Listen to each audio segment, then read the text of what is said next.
할렐루야. 아름다운 이 금요일 밤에 나오신 여러분들에게 하나님께서 특별한 은혜를 더해 주시기를 바랍니다. 오늘 여러분과 함께 이렇게 좋은 시간 갖게 돼서 너무 기쁘게 생각합니다. 사선교회 찬양대 갖고 무슨 합창단처럼 합창이 추구하는 목표가 뭐냐 하면 30명이 모여서 30을 만드는 것이 아니라 30명이 모여서 나는 죽고 하나를 만드는 유니티를 형성하는 것이 합창의 궁극적인 목표입니다. 그런데 오늘 마침 여러분들은 꼭 무슨 굉장히 연습을 많이 하고 나오신 분들처럼 그렇게 절제된 자기를 죽이고 확 하면 지르고 싶을 텐데 누군가가 이렇게 많이 이렇게 훈련을 시키신 것 같습니다. 그래서 역시 플러턴 교회가 수준이 있다 뭐 이런 생각이 들어집니다. 노래를 뭐 되게 잘했다는 건 아니고요. 제가 한국에서 출발한 날 18일이었는데 그날 저녁 비행기를 타기 전에 서울 소망교회에서 소망교 권사님들 수양에 제가 강의를 하고 왔습니다. 한 2,000명 가까이 모여주셨는데 근데 권사님들 그 집회는 제가 별 걱정을 하지 않습니다. 왜냐하면 그 어머니들의 집회는, 권사님들 집회는 일단 강사가 잘하나 못하나, 못하면 못하는 대로 모성애로 안타까워하면서 어떻게든지 잘해보려고 하는 그런 모임이기 때문에 어머니들 집회가 참 쉽습니다. 근데 남선교회는 아멘도 잘 안 하고 웬만해서 웃지도 않고 그러기 때문에 좀 부담스럽습니다만 그럼에도 불구하고 저는 또 제대로 가려고 생각하는데 오늘 이렇게 남선교회 제가 보니까 저보다 한 60세 이상이신가요? 예, 저보다 한 2-3살. 근데 제가 좀 헷갈렸습니다. 그 앞에 우리 부인 되시죠? 쓰셨는데 제가 연세를 생각하니까 이게 좀 남자분들은 보니까 저보다 나이 많으신 것 같은데, 네, 보니까 그 부인들은 뭐 이게 아니신 것 같아서 이게 맞는가 생각했는데 그래도 참 이렇게 금요일 저녁에 한 주간 동안 수고 많이 하시고 이렇게 앉아 계신 거 정말 보니까 마음에 또 가슴이 뭉클하던 그런 느낌이 있습니다. 하나님께서 우리 형님들 앞길에 특별히 좀 잘해주시기를 바랍니다. 저는 오늘 여러분에게 무슨 굉장한 이야기 하려고 생각하지 않습니다. 제가 많이 해본 집회는 아닌데 여자분들한테 제가 좀 인기가 있어갖고 여자들 집회는 많이 했는데 남자들 집회는 많이 안 해봤는데 어느 날 어떤 교회에서 저한테 부산에 있는 호산나 교회라는 교회하고 제가 2번 최근에 이상하게 남성 집회를 했었습니다. 50대 이상이 모인 남자들만 모인 집회를 토요일날 오후에 하는데 저보고 강의를 하라는 거예요. 그래서 제가 굉장히 많이 고민했었습니다. 그러니까 서울에 있는 교회도 서울에서도 아주 큰 교회인데 제가 김포공항에 내려가지고 이제 가는데 저를 안내하러 부목사님이 차를 가지고 나오셨더라고요. 그러니까 하면서 제가 여쭈었습니다. 목사님, 제가 오늘 무슨 이야기를 좀 해야 됩니까? 그랬더니 요새 남자들이 메가리도 없고 힘도 빠져가지고 기도 못 쓰고 영 시원찮은데 남자들 정신이 확 들도록 한번 박사를 내주시기 바랍니다. 이러더라고요. 그래서 제가 참 생각을 하면서 어쩌면 이 박사를 낼까 생각하면서 갔습니다. 제가 가서 그런 이야기 했습니다. 제가 오늘 여러분, 제가 받은 미션은 여러분을 박살 내서 정신 차리게 하는 것인데, 나도 남자로 태어나서 내가 어느새 이 중년의 시대를 50대 이상의 우리 친구들, 우리 형님들 90살까지 모여 있었습니다. 여러분들 앞에 제가 생각해, 우리가 지금 어떻게 살아왔고 어떻게 와 있느냐. 나는 생각해 봐서 남자로 태어나서 한 가정을 이루고 결혼을 하고 저 자신 저를 볼 때 아이를 키우고 어머니를 모시고 그렇게 살아오면서 열심히 살아야 했습니다. 제가 살아보니까 월급쟁이로 살면서 교회 장로가 됐습니다. 월급쟁이로 살면서 아이들 키우고 또 교회가 어떻게 알았는지 돈 조금 모을만 하면 교육관 짓고 조금 뭐 적금 하나 탈만 하면 본당 짓고. 여러분, 제가 살아보니까 교회에서 집사로 장로로 살면서 돈 많이 모아놓는 건 어렵다고 생각합니다. 우리 보고 정신 안 차렸다고 박살낸다 하는데 정신 안 차렸으면 나는 여기까지 못 왔다고 생각합니다. 그런데 또 여러분들이 또 그랬다가 그 와중에 또 이제 신앙생활 그래도 좀 잘해볼기라고 이 토요일 날 오후에 이렇게 모여 있습니다. 누가 우리 보고 정신 차리라 할 수 있습니까? 우리가 정신 안 차렸으면 여기까지 못 왔습니다. 나는 여러분들에게 정말 수고하셨다는 말씀 드리고 싶습니다. 여러분들은 정말 존경받을 만한 분이십니다. 우리가 함께 걸어왔던 날들을 생각할 때 여러분들에게 정말 뜨거운 박수를 보냅니다. 제가 그런 말씀 드렸습니다. 한국 같으면 박수 치는데 이 남자들은 전혀 반등이 없는 것 같습니다. 제가 이 남성 집회를 하면서 정말 고민을 많이 하니까요. 제 집사람이 저한테 그 집회하는 날 아침에 카톡으로 글을 하나 보내줬습니다. 당신한테 조금 도움이 될지 모르니까 이걸 한번 읽어보라 그러더라고요.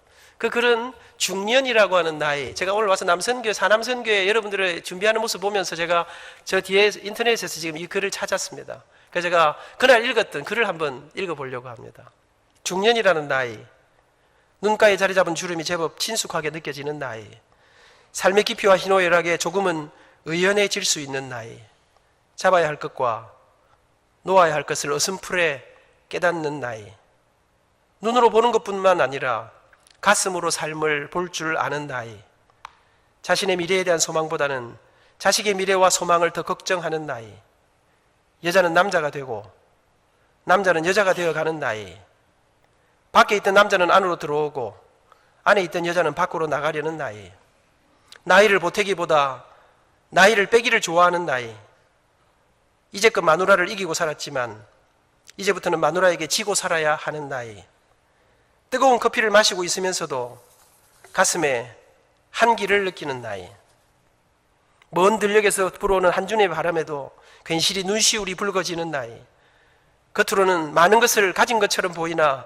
가슴 속은 텅 비어가는 나이, 사람들 속에 묻혀 있으면서도 사람들의 냄새가 그리워지는 나이, 공연이 끝난 후 빈 객석에 홀로 앉아 있는 것처럼 뜻 모를 외로움에 빠져든 나이, 부록의 강을 건너 지천명의 문고리를 잡고서야 나는 거울 앞에 서서 지나온 세월의 흔적을 애써 감추려 듬성듬성 소리 내린 머리카락 몇 개를 조심스레 뽑는다.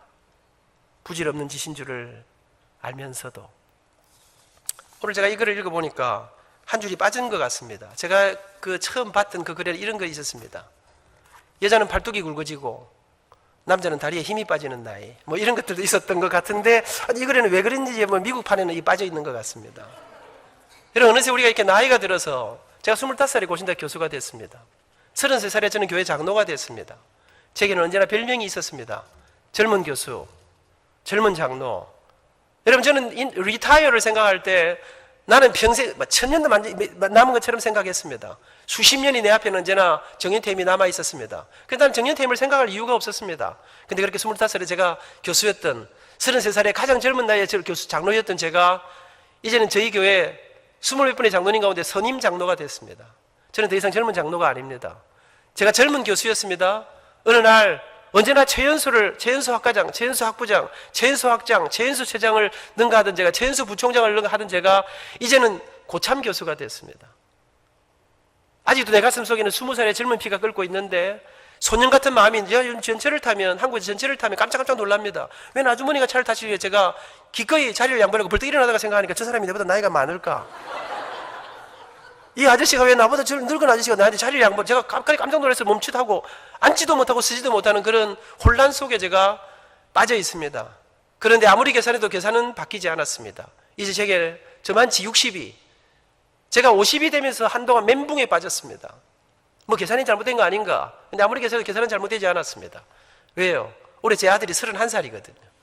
장가 갔거든요. 11월 달이면 제가 할아버지가 된다거든요. 아들놈이 치고 오는데 어떻게 아버지가 늙지 않을 수 있겠습니까? 그렇게 흘러간 지난 57년을 돌아봅니다. 지난 57년은 참으로 파란만장한 시간들이었습니다. 뭐 제가 그렇다면 조국을 떠나 이렇게 살아가신 여러분들의 인생은 또 오죽 또 파란만장하겠습니까? 여러분, 저는 꿈에도 생각 못한 길들을 걸어서 꿈에도 생각 못한 경험들을 하고, 저는 이런 꿈에도 생각 못한 이런 자리에, 제가 음악하는 사람 아닙니까? 그렇게 전혀 안 보이지만, 그런 느낌이 전혀 없겠지만, 제가 그래도 음악에서 제 인생 밥 먹고 사는 사람 아닙니까? 그런데 여러분, 근데 제가 이렇게 지난 주간에 부흥회를 하고 오늘 이렇게 꿈에도 생각 못했던 이 풀로턴 교회에 와서 여러분과 함께 이 저녁 시간을 함께 갖게 되었습니다. 내일도 집회를, 내일 새벽에도 집회하고 내일 저녁에도 집회하고 주일날도 집회하고, 나 왜 이런지 모르겠습니다. 나 이런 거 하려고 생각한 적 없습니다. 나 이렇게 하게 해달라고 나 부탁한 적도 없습니다. 나 이런 집회하러 다니고 강의하러 다니고 이렇게 전도하러 다니고 이렇게 하게 해달라고 기도도 별로 한 적이 없는 것 같습니다. 근데 어느 날부터인가 이런 일들이 벌어지기 시작했습니다. 예상치 못한 일입니다. 생각도 못한 일입니다. 꿈에도 생각, 지난 57년은 내가 생각도 하지 못한 길들을 걸어서 생각도 하지 못한 경험들을 하고, 저는 제가 생각도 하지 못한 이런 자리에 서게 되었습니다. 그래서 저는 아이들에게, 요즘 제가 청소년들에게 많은 집회를 하는 사람인데요, 수많은 젊은 아이들에게 말합니다. 절대로 자살하지 마라. 절대로 인생을 포기하지 마라. 엄마가 나가 죽어라 이래도 나가도 안 되고 죽어도 안 된다. 왜? 엄마 아버지가 꿈에도 모르는 일들이 너희들의 인생에 펼쳐지게 된단다. 너희들이 상상도 하지 못한 일들이 너희들의 인생의 앞날에 전개되게 된단다. 오늘의 내가 나를 볼 때, 요즘 애들이 영민합니다. 내가 나를 봐도 인간 안 될 것 같아. 내가 나를 봐도 사람 안 될 것 같아. 집안도 안 되고 얼굴도 안 받쳐주고 돈도 없고 머리도 나쁘고 이런 인생 살아면 하겠노. 아이들이 스스로 자기를 판단하고 죽어버립니다. 절대로 자기를 판단하지 말라. 엄마 아버지도 모르는, 나 자신도 모르는 우리의 미래가 우리 앞에 펼쳐지게 된단다. 그 이야기는 남의 이야기가 저 자신의 이야기입니다. 제가 사실요 25살의 교수가 되어서 32년, 올해 제가 57살입니다. 그렇게 전혀 안 보이지만 믿거나 말거나, 여러분 제가 이 지나간 32년 동안 노래 가르쳐 노래 부르고 지휘하고 음악에서 제가 밥 먹고 살고 있습니다. 근데 여러분 제가 생각하면 저는 노래에서 내가 밥을 먹고 산다, 제가 음악을 해서 밥을 먹고 산다, 이건 제가 꿈에도 생각 못합니다. 왜? 우리가 어릴 때는요, 남자가 노래하면, 남자가 그림 그리면, 뭐 심화가 기타 치고 드럼 치고, 죄송합니다, 저런 거 치고 돌아다니면 저거는 사람 안 된다 그랬습니다. 저거는 인간 안 된다, 밥 못 먹고 산다 그랬습니다. 여러분 그래서 남자가 그림 그린다 상당히 불쌍하게 생각했습니다. 남자가 음악한다, 이 자식이 오죽 남자가 못 났으면 음악을 하겠나 그랬습니다. 우리 모든 부모님들의 꿈은 무엇입니까? 가난하고 힘들고 어려웠던 그 시절, 우리 엄마 아버지 이부에서 지나놓으셨습니다. 뭐 정말 절망 속에 앞길이 안 보이던 그 시절, 그래도 우리 부모님들의 한 가지 희망이 무엇입니까? 나는 고생하지만, 나는 힘들지만, 나는 어렵게 살지만 내가 무슨 짓을 해서라도 내가 내 자식들은 나처럼 살게 할 수 없다, 나처럼 어렵게 살게 할 수 없다. 그래서 우리 부모님들 바라는 희망이 무엇입니까? 내 아들 의사 만들고, 내 아들 판사 만들고, 내 아들 사장님 만들어서, 돈 많이 버는 배 나온 사장님 만들어서 마음껏 먹고 제대로 좀 사람구실하면서 살려보게 살아보게 하는 것이 우리 부모님들의 희망이었습니다. 어릴 때 우리 아버지의 저를 향한 희망이 무엇입니까? 우리 아버지 항상 제게 하신 말씀이 있습니다. 미나 누군지 아시겠습니까? 네, 제 이름이 안민입니다. 미나, 아버지가 아무리 힘들어 너만 뒷바라지 보니까 너는 그래서 원래 의사가 하면 돼 보거라. 우리 아버지 저한테 의사 되라 했습니다. 저는 어릴 때부터 아버지 말씀을 잘 듣는 나이였습니다. 알겠습니다, 제가 의사가 되겠습니다. 제가 공부도 좀 잘했었거든요. 표정이 안 좋으신데 잘했습니다. 제가 열심히 공부해서 나는 그래서 의사 된다고 그렇게 자랐습니다. 근데 여러분 제가 어릴 때부터 남들보다 좀 잘하는 게 하나 있었습니다. 그게 뭘까요? 제가 노래를 좀 잘했었습니다. 제가 음악회 데뷔한 건 초등학교 3학년 때였습니다. 뭐 대단한 데뷔를 한 건 아니고요, 여름 성경학교를 하는데, 옛날에 여름 성경학교를 하면 꼭 대회를 여러 가지 했습니다. 그래갖고 그때 주는 상품을 가지고, 옛날에는 그 몽당연필, 모나미 볼펜 뒤에다 끼워서 쓰던 시절 아닙니까? 그래가지고 교회가 주는 상 가지고 1년 동안 학용품을 썼습니다. 그 중에 하나가 노래대회였습니다. 제가 3학년 때 첫 출전했습니다. 몇 등 했을까요? 네, 어쩌리 잘 아십니까? 제가 출전한 사람은 7사람밖에 없었지만 제가 1등을 하고, 그때부터 저는 우리 교회에서 행사만 하면, 지금 생각하니까 어린 때 우리 조그마한 교회였으니까 그래요, 기회가 많았어요. 언제나 여러분 제가 아이들끼리만 노래 잘하는 사람이 아닙니다. 잊지 못합니다. 어느 주일날 주일학 예배 드리고 있는데 어른 차양 때 지휘자님이 오시더니, 아민이 너 다음 주일날 어른 예배 때 그 거룩한 성 솔로를 네가 좀 하거라. 거룩한 성 아십니까? 잘 모르는 분들은 엄청 어려운 노래를 생각하시면 되겠습니다. 그 노래에 독창이 솔로가 3번이 나옵니다. 그러면 초등학교 3학년짜리가 이제 의자 위에 올라가가지고 우리 차양대 앞에서 이제 앞부분 독창을 제가 하기 시작합니다. 낮에밤에 달단 꿈을 꾸었네, 그 옛날 예루살렘 서에 때 섰더니, 솔로 하면 어른들은 뭐합니까? 뒤에서 예루살렘 이러면서 이제 백코러스를 하는데 우리 게 조그마한 교회였어요. 차양대원이 몇이 안 되는데, 여러분 제 빛나는 목소리가 예배당을 울렸어요. 여러분 제가 교회에서만 잘 나간 사람이 아닙니다. 아침에 학교 등교하면요, 옛날에는 여러분 기억하시는지 모르겠어요, 학교 가면 꼭 학교에서 새벽이면 언제나 음악 소리 속에 우리가 아침을 깨지요.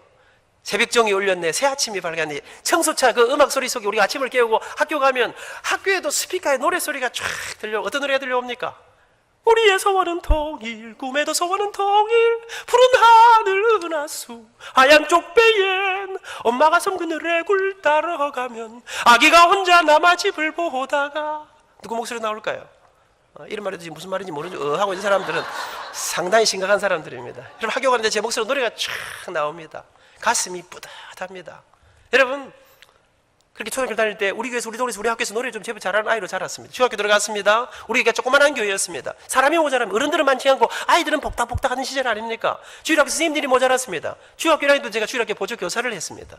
중학교 1학년짜리 키도 작은 조그만한 저한테, 우리 선생님들이 저한테 주일학교 차양대를, 어린이 합창단을 저한테 지휘하라 했습니다. 제가 지휘한 지 40년이 넘습니다.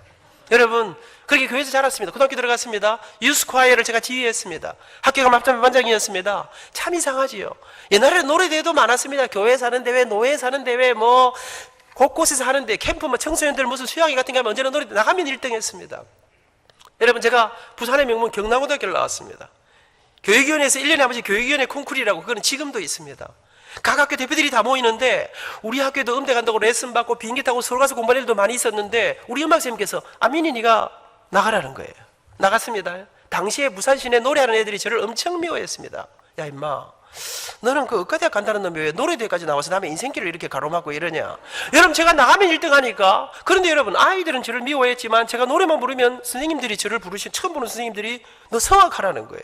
제가 교회에서 찬양만 하면 우리 권사님들이, 우리 장로님들께서 우리 안민이는 앞으로 음악 목사님이 되면 어떨까? 뭔 소리 합니까? 내가 의사가 될 사람인데. 여러분 제가 사람들에게 노래하라, 음대라는 이야기 정말 많이 들었지만 저는 제가 음악 하려고 생각한 적이 없습니다. 왜? 제 꿈은, 제 계획은 나도 멋지게 살고 싶으니까. 우리 아버지 제가 기대는 의사가 되기 때문에 그랬습니다. 그렇게 고등학교 2학년 말이 됐습니다. 여러분 입시 준비를 열심히 하던 어느 날이었어요. 수업을 다 마치고 저녁을 먹고 야간 자습을 하는데 우리 학교 뒤에 구덕산이 있습니다. 잠시 쉬는 시간에 뒷산에 앉아 석양을 바라보고 있는데 그날 제 마음이 이상한 거예요. 이런 마음이 들었어요. 10년에는 어떤 삶을 살고 있을까? 15년이 지나면 내가 어떤 인생을 살고 있을까? 그래, 그때는 내가 의과대학을 졸업하고 의사가 되어 있겠지. 하얀 가운을 입고 환자들이 오면 배가 아픈 사람 배를 진찰하기도 하고, 또 정신이 조금 이상한 애가 오면 이게 몇 개로 보이냐 이런 물어보기도 하고, 이러면서 이제 의사가 된 제 모습을 생각하는데 제 마음속에, 그래, 의사가 되면 돈을 많이 번다지. 그럼 내가 지금처럼 이렇게 힘들고 어렵고 가난하게 살진 않을 거야. 내가 하고 싶은 거, 내가 갖고 싶은 많은 것도 누리면서 그렇게 살 수 있겠지. 그런 생각을 하는데 제 한쪽 가슴이 아파오기 시작했습니다. 무슨 마음이 드는가 하니까, 의사 되면 내가 돈을 많이 벌지 모르지만 내가 이렇게 좋아하는 노래를 부르면서 살 수는 없겠지. 노래하며 살고 싶다. 멋진 지휘자에 대해서 주일마다 멋진 찬양대를 지휘하고 내가 세계를 다니면서 하나님의 이름을 부르며 살 수 있다면 얼마나 좋을까. 아니야, 그렇게 살 수는 없을 거야. 근데 그날 쓸쓸하게 산을 내려왔는데요, 공부하려고 책상에 앉았는데 공부가 안 되는 거예요. 저녁 내내 노래 생각에 제 머리를 떠나지 않았습니다. 그날 밤 집에 잠을 자려고 누웠는데 제 인생의 첫 번째 혼란 속에 밤을 지새우는데 밤새도록 이 노래 생각이 떠나질 않는 거예요. 근데 이상하게 그 다음날 아침에 밥을 먹는 돈 마는 돈 학교 나왔는데 하루 종일 공부가 안 되는 거예요. 집에 잠을 자려서 누웠는데 밤새도록 이 노래 생각이 떠나질 않는데 며칠이 지나가는데 제 온 삶들이 엉클어들기 시작했습니다. 그게 고3을 코앞에 놓고 공부를 정말 열심히 해야 되는데 제 삶들이 완전히 무너져서 아무리 해도 마음이 잡히지가 않는 거예요. 여러분, 저는 어릴 때부터 모범생이었어요. 엄마 아버지를 속이거나 일탈하는 언제나 FM이었습니다. 그런데 어느 날 제 가슴 속에, 그래, 내가 내 인생 이렇게 결정할 수는 없다. 그리고는 아무도 모르게 울산에 아주 유명한 어떤 성악가 선생님을 찾아갔습니다. 선생님, 제가 노래 상도 많이 받았습니다. 사람들은 다 나보고 노래 잘한다 그럽니다. 근데 선생님, 남자가 노래하면 밥 먹고 살기 어렵다는데 나는 멋지게 근사하게 한번 살아보고 싶은데 내가 노래로, 음악으로, 성악으로 한번 승부해봐도 되겠습니까? 제가 원하는 데 갈 수 있을까요? 그랬더니 선생님께서, 그래, 그럼 네 한번 테스트 한번 해보자. 소리 한번 내봐라. 발성 연습. 어떻게 합니까? 소리 너무 잘 내거든요. 이 선생님이 악보를 또 하나 주면서 이거 한번 불러보라는 거예요. 여러분도 지금 악보 이런 건 귀신이지. 제가 유치부터 상대를 했으니까. 여러분, 이 선생님이 1시간 동안 테스트를 하시는데 눈이 이따만해지는 거예요. 그래서 하시는 말씀이, 자네는 탁월한 목소리가 천부적이다. 음악성 뛰어나고 시상실력 뛰어나고 나한테 1년만 공부하면 자네가 원하는 어느 데든지 갈 수 있다는 거예요. 정말입니까? 그럼 선생님, 오늘부터 노래 좀 가르쳐 주십시오. 가르쳐 주지. 근데 미안하지만 노래는 다음 주부터 하고 집에 가서 어머니를 좀 모시고 오게. 선생님, 노래는 제가 하는데 엄마가 왜 필요합니까? 엄마도 노래를 잘 불러야 됩니까? 물어보니까 그건 아니고, 미안하지만 노래는 공짜로 가르쳐 주는 게 아니고 돈을 내야 가르쳐 주는데 내가 자네머니하고 레슨비 이야기를 좀 해야 되겠네. 근데 여러분, 제 간이 덜컥 내려앉았습니다. 선생님, 레슨비가 얼마입니까? 레슨비는 한 달에 4만 원이네. 제 가슴이 무너졌습니다. 왜냐하면 지금은 돈 4만 원이 그렇게 큰 돈이 아니지만 제가 대학 입학할 때 첫 학기 등록금이 10만 8,200원인지 11만 원이 채 안 됐었습니다. 지금부터 38년 전 이야기입니다. 근데 우리 집은, 우리 아버지 사업하다 실패하셨습니다. 빚을 내 사업하다 또 실패하셨습니다. 방 3칸에 살던 우리 6 식구가 조그마한 방 한 칸으로 옮겼는데 제대로 함께 누울 수도 없는 조그마한 집이었습니다. 우리 집에서 학교까지 걸어가면 2시간 반이 걸리는데 어떤 날은 아침에 버스 값이 없었습니다. 이 짧은 다리로 학교까지 걸어가야 했습니다. 집에 돈이 없는데 돈 4만 원을 내는데, 그때부터 제가 절망 속에 밤새도록 잠을 못 자고 고민했습니다. 몇 날이 지나는데 너무너무 노래가 하고 싶었습니다. 어느 날, 그래, 안 되면 안 되고 말씀이나 한번 드려보자. 그리고는 밤늦게 들어오신 아버지 앞에 무릎 꿇고 비장한 각오를 하고 무릎 꿇고 앉았습니다. 아버지, 제가 노래대학 상 많이 받은 거 아시죠? 이번에 어떤 선생님한테 제가 테스트 받았더니 제 목소리 죽인다 하던데, 아버지 말씀하기 죄송한데요, 아버지 저 의과대학 말고 음악대학 가고 싶습니다. 근데 아버지, 음대를 가려면 레슨을 받았는데 레슨비가 한 달에 4만 원이랍니다. 아버지 딱 1년만 밀어주시면 제가 대학 가서는 제가 돈 벌어서 공부할게요. 저 노래하게, 음대 가게. 아버지, 저 레슨비 1년만 좀 밀어주시면 안 될까요? 근데 우리 아버지 안색이 이상해지기 시작했습니다. 너 지금 무슨 소리 하고 있니? 네가 노래한다고? 야, 이놈아, 사내 자식이 노래해서 밥이나 먹고 사냐? 엄마 아버지 고생하는 거 너 하나 바라보고 엄마 아버지가 지금 죽을 고생하는데 네가 지금 노래, 음대? 야, 이놈아, 고3이 코앞인데 무슨 정신 뭐라 그랬어? 레슨? 그게 뭐 하는 게야? 아버지, 일주일에 2번, 한 달 1번이나 한 번 일주일에 4만 원인데 1년만 딱 진짜 대주면 열심히 하고. 아버지 앞에 한 점 설득하는데 제 눈에 불이 번쩍했습니다. 성령님이 임하신 게 아니었습니다. 우리 아버지 주먹이 날아왔습니다. 아버지, 그날 저녁 2시간을 매달렸는데 날아오는 주호밖에 없었습니다.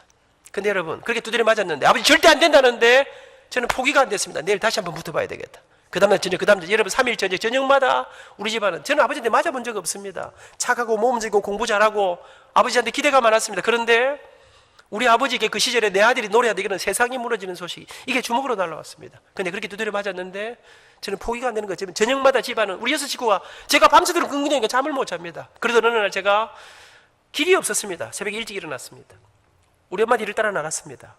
제 기억에는 없습니다. 어릴 때 우리 집은 잘 살았다고 합니다. 우리 엄마는 집에서 우아하게 살림만 하던 분이었습니다. 근데 집안이 기울 대로 기울자 우리 어머니는 더 이상 집에만 계실 수가 없어 어느 날부터인가 봉제 공장에, 그것도 시다로, 이 와이셔츠 만드는 공장에 그렇게 한 20년 가까운 세월을 어머니는 새벽부터 밤늦은 시간까지 일을 하셨습니다. 제 기억에 잊지 못합니다. 밤늦게 10시간 넘어 들어오신 엄마는 마루에 앉아 1시, 2시간 넘도록 인형도 깃고 철사 별짓을 다 하면서 우리 엄마는 저희들을 키우셨습니다. 새벽에 출근한 엄마 뒤를 제가 따라 나갔습니다. 엄마, 깜짝 놀라 보시길래 눈에 도끼를 품었습니다. 어머니, 내 노래 안 시켜주면 어디 가서 콱 죽을 삐기다. 그럼 제가 엄마를 협박하기 시작했습니다. 3일 새벽에 엄마를 붙잡고 협박했는데, 근데 어머니는 돈이 없으니까요. 우리 엄마가 제 손을 붙잡고, 미나, 우리 집에 노래가 웬 말이고 아버지 집에 펄펄 뛰지. 또 음악이란 거는 두고 뒷바라지 해드리는 건데 우리가 무슨 수로 노래를 뒷바라지 하니. 나중에 엄마 아버지 원망하지 말고 지금 네가 할 수 있는 일은 공부밖에 없다. 만 잡고 공부해라. 그러고 가시는 거예요. 엄마! 3일 새벽을 매달렸습니다. 우리 어머니 허락도 못 받았습니다. 저는 그렇게 고3을 코앞에 놓고, 여러분, 저는 이 노래 속에, 음악 속에, 이 예술이라는 것 속에 내가 내 마음을 어떻게 할 수 없는 이 이상한 마약 성분이 있는 걸 제가 몰라. 그렇게 무너져 가기 시작했습니다. 온 집안을 뒤집고 저녁마다 난리인데, 그러던 어느 날이었습니다. 밤새도록 뒤척이다가 제가 잠이 들었는데요, 누가 저를 막 흔들어 깨워요. 눈을 떠보니까 우리 어머니예요. 미나, 따라 나와라. 일어나가니까 마루에 엄마가 불을 켰는데 턱 보니까 우리 어머니 눈이 퉁퉁 부었어요. 우셨더라고요. 우리 어머니가 그때까지 잠을 못 주무신 거예요. 어머니가 제 손을 붙잡더니, 너 어쩌려고 이러니? 왜 이러는 거야? 마음 잡아야지, 정신 차려야지. 그러더니 어머니가, 안 되겠다. 그래, 말해봐라. 내가 어쩌면 네가 마음 잡을 수 있는 거니? 그 레슨이가 그 어제 좀 되는 기고. 갑자기 귀가 번쩍 뛰었습니다. 정말이에요? 엄마 저 좀 도와줄 수 있어요? 그럼 엄마 일단 쌤 좀 만나주세요. 만나서 어떡할까? 그냥 쌤 말씀하신 대로 예예예 하고 오면 됩니다. 약속 잡으라는 거예요. 제 가슴 속에는 사실은 엄마는 돈이 없는데 가능할까? 그러면서 길이 없으니까 어머니를 모시고 반신반의하면서 어머니를 모시고 쌤을 찾아갔습니다. 우리 쌤께서 레슨비는 4만 원입니다. 선불입니다. 지금 생각하니까 그 선생님 돈을 너무 많이 받았어요. 그때 당시에 돈 4만 원, 한 시간에 5천 원씩인데 엄청 큰 돈이었어요. 그러면서 뭐 입시 때 어떻게 하고 쭉 설명하는데 우리 엄마가 이상한 거예요. 분명히 돈이 없는 우리 엄마가 네, 알겠습니다. 내가 곧 돈 마련해 드릴 테니까 오늘부터 내 아들을 노래 가르쳐 주십시오. 저는 그날부터 노래 공부를 하기 시작했습니다. 저는 이게 무슨 영문인지 몰랐습니다. 근데 나중에 알고 보니까 우리 어머니는 안 된다 그러고 출근하셨습니다. 근데 하루 종일 일이 손에 잡히지가 않았습니다. 왜요? 하나밖에 없는 아들이, 목숨보다 귀한 아들이 밤잠을 못 자고 아무것도 못 아이가 폐인처럼 무너져 갑니다. 우리 어머니가 고민에 빠졌습니다. 이러다가 진짜로 내 아들이 어디 가서 콱 사고 치면 어쩔까? 저는 절대로 죽을 마음이 없었습니다. 그냥 협박했을 따름입니다. 근데 어머니는 제가 정말 사고 칠까 싶어서 저를 노래시키기로 결심하신 것입니다. 저는 그때 깨달은 거 하나 있습니다. 아, 협박하면 안 되는 게 없구나.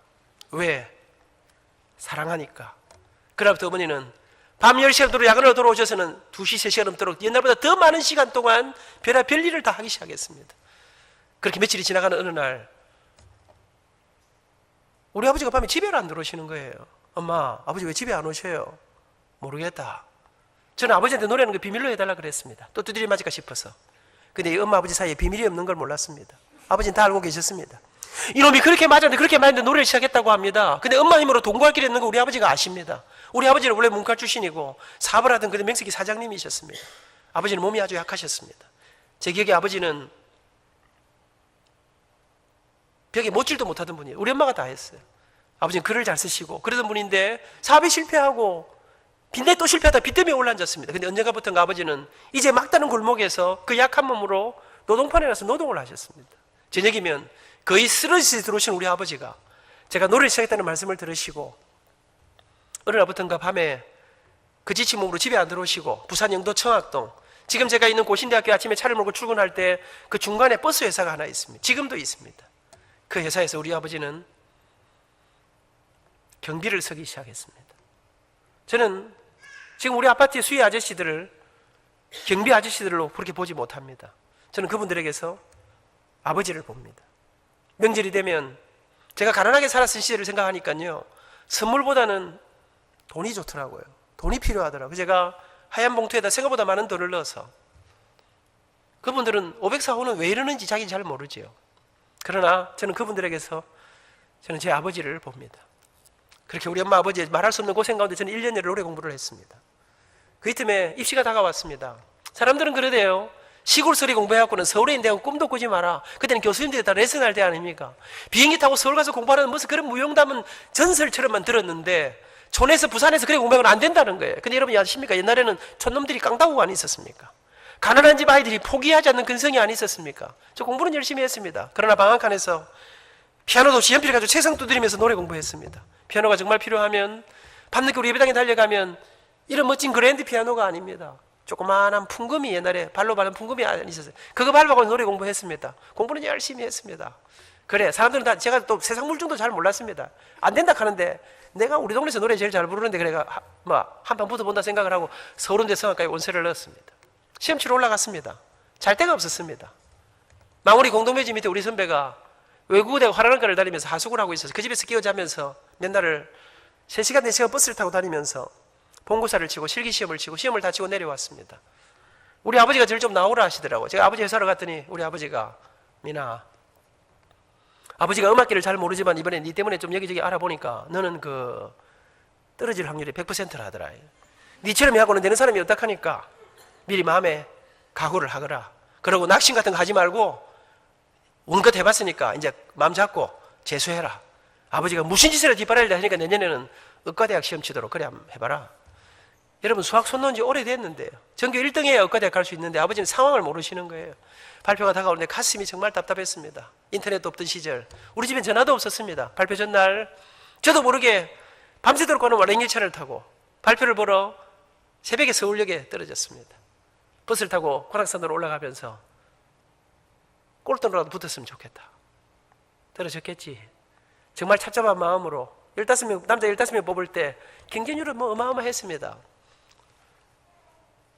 가서 학교 게시판에 이름이 쫙 붙어 있더라고요. 떨리는 마음으로 이름을 찾아 한참 올라가도 이름이 안 보이더라고요. 떨어졌구나. 그래도 뭐 보기는 끝까지 다 봐야 될 거 아닙니까? 그러고 올라가는데 저 꼭대기에 이름 두 자짜리가 하나 딱 있더라고요. 제 이름 같지는 않았어요. 근데 눈을 뗄 수가 없고 그냥 쳐다보고 있는데 나도 모르게 눈에서 정신없이 눈물이 흐르더라고요. 믿을 수가 없는데 너무나 생소해 보이는데 거기 적혀있는 이름은 편안한 백성민 제 이름이더라고요. 수험번호를 확인하니까 제 번호더라고요. 울면서 달렸습니다. 공주전화를 찾아 우리 집엔 전화가 없었습니다. 엄마 회사에 전화를 했습니다. 공주전화 3분이었던 거 기억하십니까? 전화했더니 사무실에 전화를 받았는데 우리 엄마가 시다로 일하니까 저 이 공장에서 이제 오셔야 되는 기다리라 하더라고요. 기다리다가 끊어지고 마지막 동전을 넣었는데 거의 전화가 끊어질 때가 다 돼가는 것 같은데 엄마가 전화를 받 제가 다급하게 엄마! 합격이다! 그랬더니 우리 엄마가 안 믿으시는 거예요. 정신 차리고 잘 봐라. 그 동명이인 아닌가? 니는 뭐 될 택이 없다 하던데 뭐 잘못 본 거 아이가? 근데 아들이 울고 있거든요. 아들이 장난이 아니거든요. 우리 어머니가 정말이야? 그러더니 전화기를 붙들고 막 소리내서 우시는데 둘이 울다가 전화는 끊어졌습니다. 그렇게 대학 입학한 지 38년 세월이 흘렀습니다. 저는 솔직히 말씀드리면요, 세상 물정도 잘 모르고 일단 들어가기만 하면 무슨 길이 있을 거라 생각했습니다. 들어가서 서서히 제가 깨닫기 시작했습니다. 들어가니까 당시에 우리나라의 부총리 딸, 장관 아들, 전라북도 도지사 딸, 우리나라 재벌 집안의 아들, 집안들이 전부 다 전부 다 애들이 가니까 뭐 나는 곧 독일 간다, 미국 간다, 이태리 간다, 프랑스로 유학 간다, 전부 다 꿈들이 짱짱한데 나는 다음 달, 다음 학기 앞길이 안 보이는데요. 들어가니까 뭐 연미복을 맞춰야 되고 뭐 어쩌고 하는데 서서히 제가 이런 곳에 나 같은 가난뱅이는 오는 것이 아니라는 것을, 나는 내 앞길의 길들을 설계할 길이 없었습니다. 나는 내 인생에 길이 없다고 생각했습니다. 어디로 가는지 모르고 그냥 한 걸음 한 걸음을 오늘 하루하루를 그냥 그렇게 살았습니다. 나는 내가 앞으로 유학도 가고 싶으면 나는 유학 같은 거 못 갈 줄 알았습니다. 그런데 어느 날 저는 25살에 내가 꿈에도 생각 못했는데 대학원 졸업도 하기 전에 고신대학에서 저를 스카우트해 주었습니다. 유학 갈 형편이 너무나 안 되고 빚더미에 올라앉아 있었는데 학교가 저를 이태리로 공부하러 보내주었습니다. 내가 꿈에도 생각 못한 길들을 걸어서 내가 상상도 하지 못한 무대를 경험하고 저는 오늘 이런 과분한 자리에까지 서게 됐습니다. 저는 제 지난 날을 돌아봅니다. 내가 어쩌다가 이렇게 되었던가? 내가 머리가 좋아서, 내가 재능이 뛰어나서, 내가 공부를 열심히 해서, 솔직히 말씀드리면 내가 기도를 많이 해서, 저는 그렇기 때문에 제가 이 자리에 있다고 생각하지 않습니다. 제가 오늘 여기까지 오게 된 한 가지 이유, 첫 번째 이유를 말하라 하시면 그것은 가난했지만 초라했지만, 제게 좋은 옷, 좋은 음식, 좋은 뒷바라지 잘 못해 주셨지만, 그러나 아들을 위해, 자식을 위해 당신들의 인생에 온갖 고난과 아픔과 부끄러움과 수모를 다 감내하셨던 좋은 엄마를, 좋은 아버지를 만나 저는 오늘 제가 이 자리에 있다고 믿습니다. 잊지 못합니다. 우리 아버지 밤새도록 일하시고 새벽에 집에 들어오십니다. 조금 쉬시다가 일하러 가시는데요. 우리는 아침이면 언제나 우리 집이 그 조그마한 방 안이 시끄러워요. 자고 있는데 뭐 소리가 들리 눈을 떠보면 우리 엄마 우리 아버지 이렇게 하고 이제 기도하시는데 우리는 그 기도 소리 때문에 깼다가 다시 그 기도 소리를 자장가처럼 다시 새벽잠에 빠져들게 들었습니다. 근데 이상하지요. 그때는 우리 엄마 아버지 기도 소리가 무슨 기도하는지 몰랐습니다. 그런데 여러분, 아버지 돌아가신 지 벌써 몇십 년이 지났는데 우리 아버지의 그 목소리가 이제야 제 머릿속에 떠오르는 것은 이게 무슨 일인지 잘 모르겠습니다. 여러분, 기도 제목이 얼마나 많았을까요? 돈도 필요하고 뭐도 필요한데, 근데 여러분, 우리 엄마 아버지, 우리 아버지의 그 부르짖음의 정점에, 우리 어머니의 그 눈물의 정점에 언제나 하던 기도 목소리는 돈이 아니었습니다. 일거리들이 아니었습니다. 그래서 그 기도 속에는 내 아들 미니, 우리 아들 미니, 키 작은 내 아들, 몸이 약한 내 아들 도와달라고 살려달라고 기도하시던 그 어머니 아버지의 그 눈물의 기도가 오늘 저를 여기까지 오게 하셨다고 믿습니다. 좋은 엄마를 만나, 좋은 아버지를 만나 제가 이 자리에 있습니다. 우리 엄마 아버지만 그랬던가요? 앞길이 안 보이던 때거리가 없던 그 시절 우리 부모님들이 계셔서 목숨을 걸었던 그분들이 계셔서 우리가 어쩌면 이 자리에 함께 있는 건 아닐까요? 잊지 못합니다. 입학시간 올라가는데 옛날에 서울 가는 일이 뭐 정말 어려운 일 아니었습니까? 아들이 처음 서울 가는데 아버지가 엄마 한번 가보고 싶지 않겠습니까? 우리 아버지가 미나 엄마 아버지가 바빠서 입학시에는 못 가겠다. 바빠서 못 오십니까? 뭐 일해야 되니까 돈 벌어야 되니까 입은 옷도 마땅치 않으니까 졸업식에 가마 열심히 하거라. 부산역 대합실에 보따리 짊어지고 찍어 나갔는데 엄마 아버지가 조퇴하고 저를 전송하러 나오셨더라고요. 아버지 다녀오겠습니다. 어머니 다녀오겠습니다. 이제 출발할게요. 조금만 더 있다 가거라. 조금만 더 있다 가거라. 우리 엄마 아버지가 제 손을 못 놓으시더라. 출발 시간이 다 됐어요. 아버지 이제 가야겠어요. 그래. 그러면 기도 한번 하고 떠나거라. 우리 아버지가 제 손 붙잡고 기도하시려고 하시는데 기도 시작도 하기 전에 우리 어머니 막 정신없이 우시는 거예요. 그러나 저는 뭐 마음에 큰 부담은 없었습니다. 왜요? 엄마는 원래 오니까 틈만 나면 우시는 게 우리 엄마니까 우실 때 됐지. 그러나 한국의 아버지는 절대로 울지 않습니다. 한국의 아버지는 아무리 힘들어도 힘들다 말하시지 않는 분들이 우리 아버지들입니다. 아무리 사랑해도 따뜻하게 사랑한다 말 한마디 잘 못하는 분들이 우리의 아버지들이셨습니다. 기도하자. 제 손을 붙잡고 우리 아버지가 기도하기 시작했어요. 살아계신 하나님, 오늘 하나밖에 없는 내 아들이 이제 한 번도 가보지 않은 저 서울 땅을 향해서 혼자서 길을 떠납니다. 힘들고 어려울 때 하나님 우리 민희를 지켜주시고 인도해 주시고. 여러분, 그런데 아버지 목소리가 조금 이상해지기 시작했습니다. 저는 그날을 잊지 못합니다. 아버지 목소리가 떨려오기 시작했습니다. 저는 그날 태어나서 처음으로 아버지의 눈물을 보았습니다. 그날을 생각할 때마다 제 가슴에 아픔이 있습니다. 그날을 생각할 때마다 제 가슴에 아버지에 대한 죄송함이 있습니다. 근데 그것은 아버지의 눈물 때문이 아닙니다. 여러분, 우리 아버지가 우시는데요. 그럼 저도 좀 울어야 될 거 아닙니까? 제 눈물이 안 나더라고요. 저는 오히려 깊은 고민에 빠졌어요. 왜냐하면 우리 아버지가 기차 시간 다녀가는데 기도를 끝도 없이 계속 아버지 와 이가시로 나는 가야 되는데. 여러분, 부모님은 자식이 떠나는 게 피눈물 흘리는 아픔인데 자식은 떠나는 게 설레임이었습니다. 제가 2001년, 2002년 미국에 교환교수로 왔었습니다. 뉴저지에 왔는데 그때 제 아들이 고등학교 1학년, 큰아들이 고등학교 1학년이었습니다. 제가 너는 한국에서 입시 준비하고 있으라 그랬더니 아버지 내 딱 1년만 미국 가서 영어 공부 좀 하고 오도록 1년만 기회를 좀 주시면 안 될까요? 약속했습니다. 뭐 미국 가가지고 뭐 미국에서 공부한다 있다고 소리하면 바로 조기 귀국이다. 약속했습니다. 근데 여러분, 자식 믿을 거 못 되는 거 아시죠?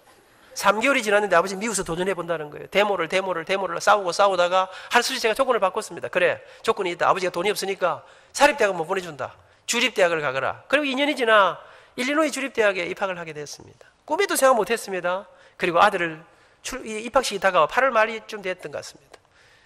차를 몰고 15시간 차를 몰고 가서 학교 기숙사에 정리해주고 이제 돌아올 시간이 됐습니다. 학교 라비에서 어쩔 줄 몰라고 둘이 집사람하고 있는데 우리 아들놈이 뛰어내려 아빠 잘 가세요. 지는 신났더라고요. 그렇게 아들하고 허그를 하고 두고 출발을 하려고 차를 탔습니다. 시동을 걸고 그날은 맑고 청명한 날이었습니다. 근데 그렇게 출발하려고 하는데 앞이 보이지 않는 거예요. 눈물이 쏟아지는데요. 저 밖에 있는 우리 아들 때문이 아니었습니다. 그렇게 아들을 두고 떠나려고 하는데 아버지 생각이 났습니다. 옛날에는 몰랐습니다. 이제 내 아들을 바깥 세상에 두고 보니 아들을 이 세상 가운데 떠나보내면서 아버지의 마음이라는 게 어떤 것인가, 아버지의 가슴 속에 말 한마디 표현하지 못하면서 뜨겁게 흐르는 그 아버지의 눈물이 어떤 것인가를 이제야 조금씩 깨달아 가는 것 같습니다. 그래도 우리 아버지가 기차 시간 3분을 남겨놓고 아슬아슬하게 기도는 끝내주셨습니다. 뒤도 안 돌아보고 아버지가 밑에부터 들어섰습니다. 그게 아버지하고 마지막 이별하는 날인 줄 몰랐습니다. 그래서 서울에 올라갔습니다. 어머니 아버지의 고생은, 우리 아버지의 몸이 망가져가면서 낮에는 노동반에서 밤에는 회사에 버스 회사에서 일을 하면서 그렇게 어머니 아버지 고생은 말로 할 수 없었어요. 그러나 빚을 줄지 않았습니다. 점점 더 형편이 어려워져 가는데 온 가족들의 희생 가운데 저 혼자 공부했습니다. 그렇게 1학년이 끝나고 2학년이 거의 끝이 났습니다. 12월 중순이 되어서 곧 이제 방학을 하고 부산에 내려올 텐데 부산에서 전보가 날라왔습니다. 빨리 부산에 내려오라는 것입니다. 느낌이 이상했습니다. 밤기차를 타고 내려서 새벽에 집에 들어갔는데 사람이 아무도 없었습니다. 옆집에 물어보니까 우리 아버지가 며칠 전에 쓰러지셨다는 거예요. 보건병원에 가보라 했습니다. 달려갔는데 아버지는 의식을 잃고 누워 계셨습니다. 아침에 의사선생님을 만났더니 의사선생님이 말씀을 못 하시는 거예요. 우리 아버지 어떤가요? 어떻게 해야 되나요? 의사선생님께서 저한테 미안하다는 거예요. 아니 선생님 왜 미안하셔요? 그랬더니 병원에서 해줄 수 있는 일이 없다는 거예요. 그러면 사실 말씀이 장례 치를 준비를 하라는 거예요. 집에 모시고 가도 괜찮다는 거예요. 더 이상 병원에서 어떻게 할 길이 없다는 거예요. 근데 그럼 사실 말씀이, 근데 어떻게 사람이 이럴 수 있는지 모르겠다는 거예요. 왜 그렇습니까? 이 정도가 되실 때까지 아버지가 너무나 아팠을 거라는 겁니다. 고통이 너무나 심했을 거라는 거예요. 그런데 몸이 너무나 이상해서 어떻게 이렇게 치료도 안 하고 어떻게 이 지경이 돼서 이 실려오도록 이렇게 어떻게 이렇게 하고 있었냐는 거예요. 제가 내려서 엄마 아버지 안 아팠나요? 아버지 왜 치료 안 했나요? 그랬더니 우리 어머니가 울기만 하시는 거예요. 아버지는 다 알고 계셨어요. 당신 몸이 심각을 알고 계셨는데 아버지는 지금 내가 병원에 들어가면 내 아들 공부도 포기해야 되고 수많은 빚에 집안은, 여러분 옛날에는 제가 알기로요, 우리 부모님 시대는 당신들의 목숨을 걸고 뻔히 알면서도 그래서 아버지는 마지막까지 일하시다가 그리고 죽음을 맞게 되었어요. 하늘이 무너진 소식 앞에 저는 몇 날을 밤을 지새면서 아버지 간호를 했습니다. 그래서 어느 날 제가 지쳐서 이제 아버지 침대 기대 잠이 들었는데요, 정신없이 자고 있는데 뭐 느낌이 이상하더라. 누가 제 손을 꼭 잡고 있는 것 같아서 눈을 떠보니까 우리 아버지 의식이 돌아왔더라. 제 손을 잡고 계신데 바짝 마른 아버지가, 눈이 숙소한 우리 아버지가 저를 바라보시면서 민아 너 얼굴이 왜 이래? 너 왜 이렇게 말랐니? 밥은 제대로 먹니? 몸은 괜찮은 거야? 아버지 저는 괜찮아요. 아버지 어떠세요? 그날 밤 우리 아버지는 말씀 못 하시고 그렇게 긴 한숨만 내쉬면서 밤이 깊어갔습니다. 그런데 아버지가 조용한데 민아, 예 아버지 내가 아무래도 좀 몸이 이상해, 자신이 없어. 의사선생님이 뭐라 그러시니? 제가 아무 말씀도 못 드렸어요.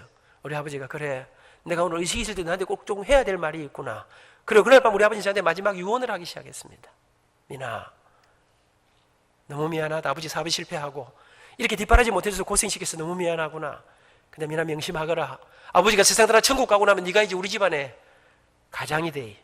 근데 민아 앞으로 우리 집안에는 이 어려움, 이 고생, 그 경제적인 모든 문제들이 한동안 아마 계속될 거다. 그런데 그 모든 빚, 그 모든 문제들은 어머니한테 다 맡겨가라. 그리고 너는 아무리 힘들어도 아무리 어려워도 어떤 경우에도 뭐 돈벌이 한다, 엄마 도와준다, 딴 생각하면 네 인생도 없고 우리 집안도 없는 길 한다. 명심하거라. 아무리 어려워도 절대로 공부를 포기하지 말아라. 민아 포기하지 않으면 길이 있단다. 포기하지 않으면 우리 하나님이 내 아들의 길을 인도해 주실 기다. 그러면서 아버지는 민아 내가 의식을 잃거든 내가 말을 하지 못하더라도 내 곁에서 계속 찬송을 불러다오. 그날 이후 한 3주간 동안 우리 아버지는 죽음의 극한 고통과 사투를 벌이시다가 그 이듬해 1월 4일 새벽 지난 밤부터 목사님이 몇 번 우리 집으로 왔다 갔다 하시고 우리 가족들이 계속해서 부르는 찬양 속에 1월 4일 새벽 아버지는 세상을 떠나 그렇게 천국에 가시게 됩니다. 모든 무거운 짐이 어머니에게 다 지어졌습니다. 그날 이후 어머니의 고생은 뭐 말로 할 수 없었습니다. 근데 여러분 제가 시근이 멀쩡한 아들 아닙니까? 엄마한테 다 맡기라 했지만 엄마가 알아서 한다 했지만 우리 엄마가 알아서 하실 수 없는 거 내가 다 알겠어요. 여러분 제가 아무리 봐도 나 같은 사람이 음악 한다는 건 말이 안 되는 일이었어요. 여러분 아르바이트 할 때는 괜찮아요. 별의별 아르바이트를 다 했습니다. 공부할 때는 좀 괜찮아요. 밤늦게 올라와서 연습을 해야 되니까 연습실에 혼자 앉아 연습합니다. 해는 져서 어두운데 찾아오는 사람 없어 노래하는데요. 온몸에 힘이 쫙 빠져. 내가 지금 뭐하고, 아니, 노래라는 게, 음악이라는 게, 뭐, 앞길이 좀 여유가 있어야 하는 거 아니겠습니까? 순간마다 내가 때려치울까? 그만둬야 되겠다. 내 돈벌이 하나, 근데 그때마다요. 내가 그만둘까 생각할 때마다, 돈벌이 하나 나갈까 생각할 때마다 우리 아버지의 쑥 들어간 눈빛이 절대로 포기하지 말아라. 절대로 포기하면 안 된다. 그렇게, 우리 엄마도 이상해요. 엄마, 내가 아무래도 학교를 좀 쉴게요. 불같이 하려는 너는 공부나 하라는 거예요. 내가 볼 때 엄마는 알아서 못하는데. 그렇게 한 걸음 한 걸음을 걷던 어느 날 정말로 우리 아버지 말씀이 맞는 일이 벌어졌어요. 주일 아침에 교회를 갔는데 제가 여의도에 있는 교회를 다녔는데요. 아침에 교회 가니까 우리 집사님 한 분이 저를 부르시더니 아 선생 내가 안생 어렵다는 이야기 들었는데 여의도 어느 아파트 한 가정에 아이가 계시는 집이 어떤 제제사의 전무님 집이었어요. 이 집에서 가정교사를 찾는다는 거예요. 그런데 조건이 너무 좋아. 이 집에 들어가서 아이 새 아이를 가르치면 먹여주고 입주 가정교사인데 먹여주고 재워주고 돈을 주는데 이 돈을 받으면 제가 쓰고도 우리 엄마한테 돈을 좀 보내줄 정도로 돈이 넉넉했습니다. 제가 너무 좋았어요. 아줌마, 아저씨, 집사님, 나 그 집에 꼭 좀 가서 하게 해주세요. 그리고는 제가 우여곡절 끝에 그 집에 들어가게 됐습니다. 몇 년을 그 집에서 살았습니다. 죽는 줄 알았습니다. 왜요? 제가 그 집에 들어갈 때 한 가지 거짓말하고 들어갔습니다. 여러분 아시다시피 수학에 1이 있고 2가 있지 않습니까? 근데 옛날에는 예능계나 인문계는 수일만 하고 예비고사만 치고 본고사는 저희들이 국어 영어만 있었습니다. 저는 이미 수학 선도한 지 오래됐습니다. 국어 영어에 집중했습니다. 근데 이 집에 고등학생 둘이가 이과를 가는 것입니다. 수일을 해야 돼. 제가 그랬습니다. 내가 왕년에 의과대학 가려고 생각했기 때문에 다 가르쳐 줄 수 있다 했습니다. 근데 모르는 거 어떻게 가르쳐 줍니까? 저는 그 집에 살 동안 하루에 4시간 이상 자본 적이 없습니다. 1시 반, 2시까지 내일 가르칠 미적분 가면 거의 뚜껑이 열리는 상황인데요. 사람이 돌겠어요. 여러분 얼마나 야속한지 빨리 자야지. 잠든 것 같지도 않는데 알람이 따르르 벌써 아침이 왔습니다. 못 일어나겠어. 일어날 때 그때 제 마음속에 이러다 내가 죽는 거 아닐까 잠도 못 자고 사람을 또 죽지는 않더라고요. 그렇게 그 집에서 몇 년 아르바이트를 했습니다. 근데 몇 달이 지나가는데 제가 이 집 식구들이 교회를 한다고 제가 전도를 했습니다. 아줌마, 아저씨, 얘들아 나 따라 교회 안 갈래? 예수 믿으면 끝내주는데 전도가 쉽습니까? 어렵습니까? 만만치는 않지 않습니까? 근데 이 식구들이 저를 참 좋아했었습니다. 저를 이뻐하셨어요. 별 말도 안 했는데 그럴까? 따라 나오기 시작했습니다. 근데 보통 교회를 처음 나오시면 주일 낮에만 겨우 따라 나오지 않습니까? 이 식구들이 딱 나오자마자 낮 예배도 나오고 저녁 예배도 나오고 수요일 날도 나오고 이 까딱까딱 내보도 더 열심히 하려고 그랬습니다. 그런데 아저씨하고 아이들은 부끄럽다고 저 뒷자리에 쭉 갔는데 이 집에 안주인이 되는 윤씨 아주머니라고 저를 참 이뻐하시던 이 집에 아들 하나 딸 둘인데 아들이 좀 문제아였어요. 몸이 남산만 해요. 저는 그 어머니들의 마음을 잘 이해 못해요. 그 아줌마 이상하더라. 몸이 이런데요. 얘가 이제 공부를 좀 안 해요. 자거나 먹거나 TV 보는데요. 몸이 이런데 이 아줌마는 맨날 자기 아들 허약하다 이러면서 비타민 먹이고 뭐 이러더라. 여러분 저는 장가갈 때 몸무게가 49.5kg였습니다. 시골에서 올라온 조그만하고 바짝 마른 아이가 독종 아닙니까? 밤잠을 안 자고 일하는 저를 보시고 우리 아줌마가 저를 참 이뻐하셨어요. 제가 교회 가서 딱 왔죠. 지휘자라서 맨 앞자리에 앉는데 이 아줌마가 식구들 뒤에 놔놓고 제 옆에서 딱 앉는 거예요. 근데 제가 좀 걱정이 되더라고요. 왜냐하면 우리 교회는 우리 목사님이 설교 엄청 길게 하는 분이었어요. 11시 예배 시작하면 감사합니다. 제일 이쁘신 분이신 것 같습니다. 여러분 우리 목사님은 11시 시작하면 12시 한 40분 뒤에 설교를 끝내시는 분인데 거기다가요. 여의도 한복판에서 막 경상도 사투리를 얼마나 심하게 쓰는지 저는 지금 완전히 그분에 비하면 사대문안 표준 서울말을 하는 거나 마찬가지라고 할 수 있습니다. 거기다가요. 웬과하면 그래 우리 주장노님이 잘 아시는데 웬과하면 그래 지르겠습니까? 우리 앞에 앉아있으면 여의도 오정 빌딩 4층이라서 빌딩에 있었기 때문에 천정이 낮아서 바로 강단에 침이 막 어떻게 튀어오는 거예요. 거기다가 막 설교를 또 굉장히 신학적으로 깊이 해. 우리는 너무 좋았지만 처음 내가 딱 생각하는 게 이 아줌마 길다 무섭다 재미없다 뭐 다음 주부터 교회 안 나올까 싶은데 걱정이 대산인데 이 아줌마가 눈이 동그랗게 요래갖고 여러분처럼 너무 잘 듣는 거예요. 나오면서 자기 성경 찬송 사달라고 사드렸습니다. 그러부터 이 아줌마가 성경을 끼고 사는데요. 교회 모든 집회 다 나오는데 몇 달이 전에 믿음이 놀랍게 자라기 시작했습니다. 식구들이 매일 이 아줌마한테 놀렸습니다. 그러던 어느 날이었어요. 제가 어느 날 학교를 갔다 와서 저녁을 먹으려고 식탁에 앉았는데 우리 아줌마가 저한테 선생님 질문 하나 있어. 뭔 질문입니까?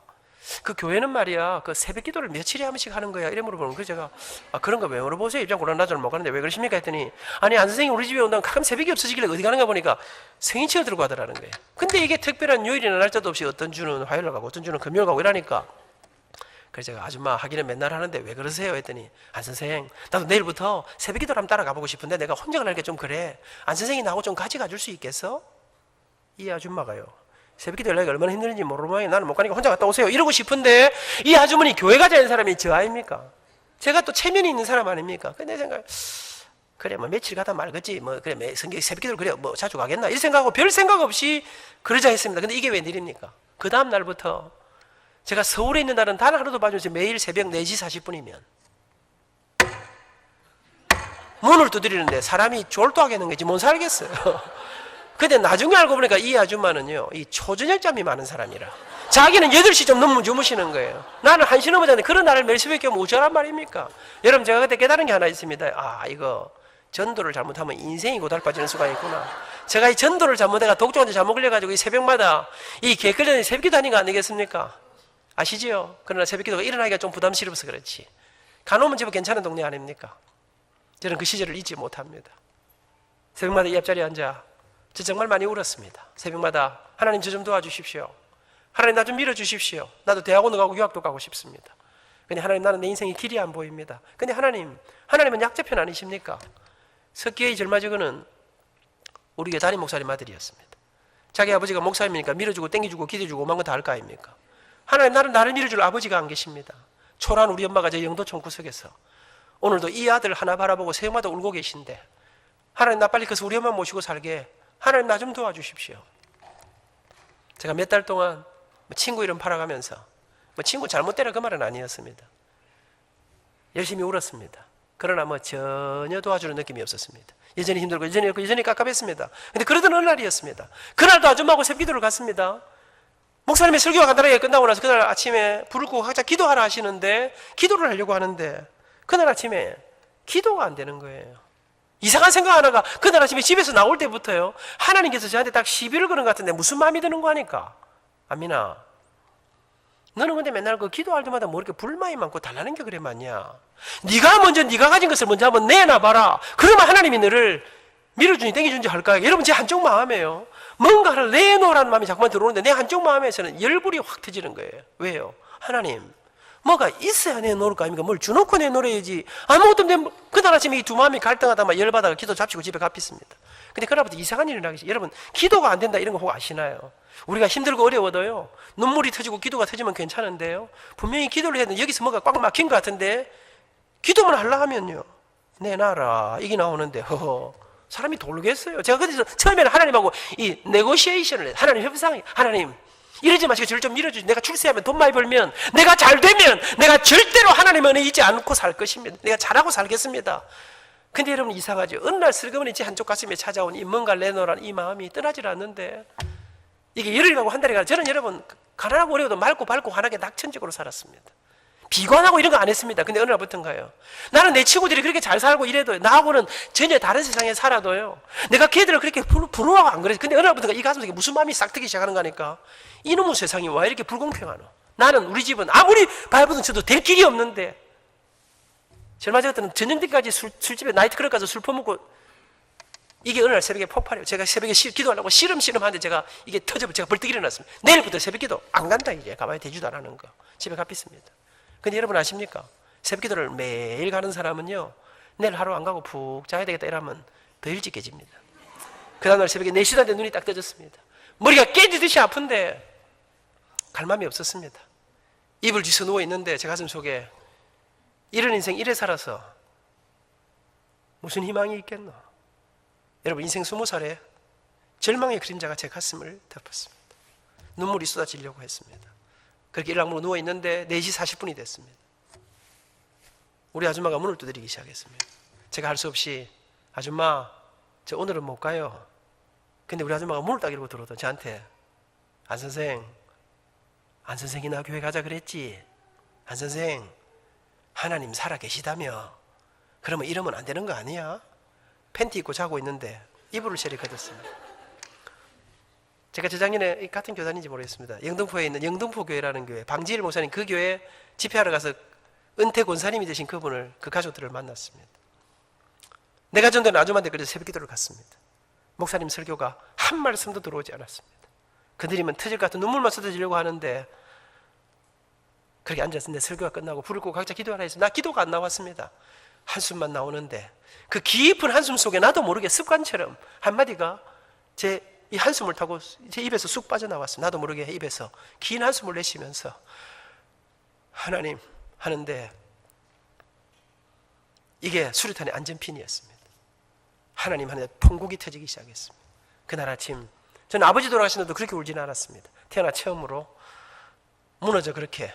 우리 권사님들이 갑자기 제가 막 우니까, 민수님 왜 이러냐고 막 달래고 입을 틀어 막는데 눈물을 그칠 수가 없었습니다. 그렇게 몇 시간을 울었습니다.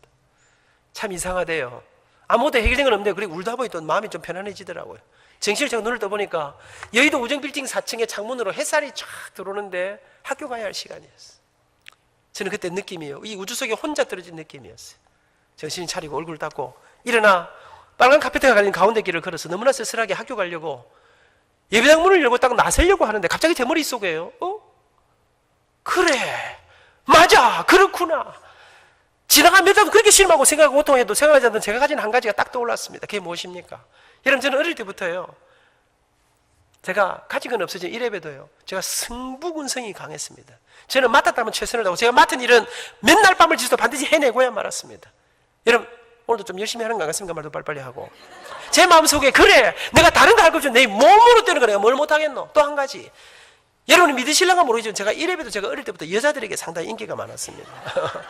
그렇게 크게 웃으시면 안 되죠. 웃음은 건강에 도움이 되지만 비웃음은 건강에서 해롭습니다. 근데 사실입니다. 문제는 젊은 여자들은 제가 다리가 좀 짧으니까 큰 감동이었고 할머니들이 저를 참 좋아하셨습니다. 지금도 여러분 제가 각 구청의 주부대학 여성교실 전국 여전도에 제가 폭발적인 인기가 있지 않습니까? 어릴 때부터 제가 찬양만 하면 우리 권사님들은 울면서 제 노래를 들으셨습니다. 여의도에 살 때 우리 권사님들이 우리에게 베푸신 그 사랑과 배려와 기도와 잊지 못합니다. 근데 여러분, 저를 그렇게 이뻐하시던 우리 어르신들이 한 분, 두 분 노환으로 무릎이 안 좋으시고 허리가 안 좋으시고 몸이 안 좋으시면서 건강이 안 좋으셔서 예배 드리러 못 나오는 일이 생기기 시작해. 제 마음속에 찾아가자. 지금부터 우리 교회 안에 편지 하나 못 새기면 찾아가서 기도해드리고 자리 주문해 드리고 찬송 불러드리면 얼마나 좋아하시겠노. 저는 그때부터 제 아내와 함께, 그때는 아직 제 아내는 아니었습니다. 대학 동기동창인데 연애할 때였습니다. 안민과 정진이의 그 추억 같은 사랑의 이야기는 다음 기회에 하도록 하겠습니다. 그것도 죽이는데 오늘 시간이 없어서 그걸 할 시간이 없습니다.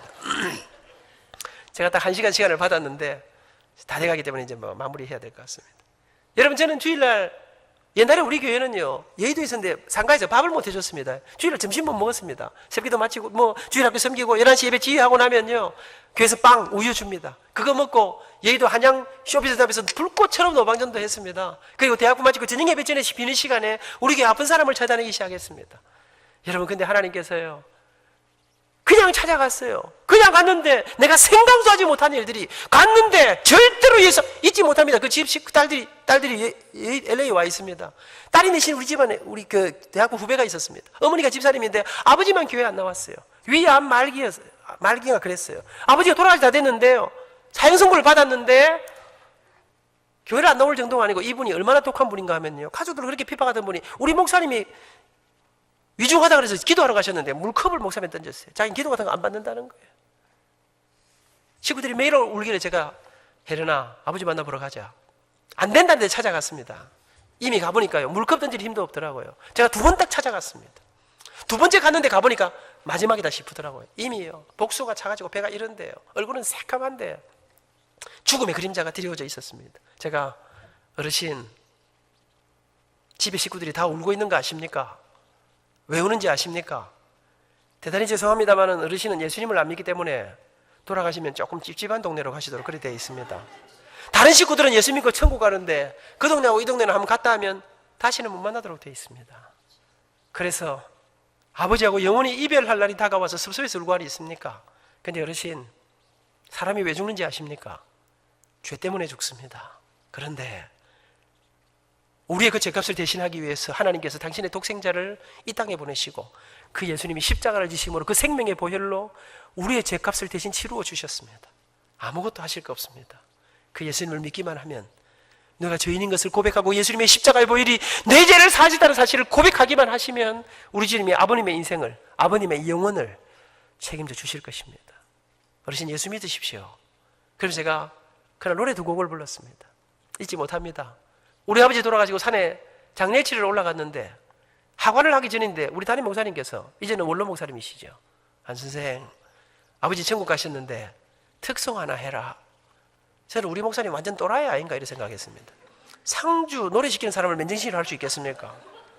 근데 지금 돌아보니까요, 그런 훌륭한 우리 스승님들을 통해서 우리가 이렇게 자라올 수 있었습니다. 잊지 못합니다. 아버지 마지막 하관을 하기 전에, 나는 약한 나그네요, 이 슬픈 세상을 가면 수고도 병도 위험도 없는 내가 가는 저 밝은 곳 나는 가네 내 아버지께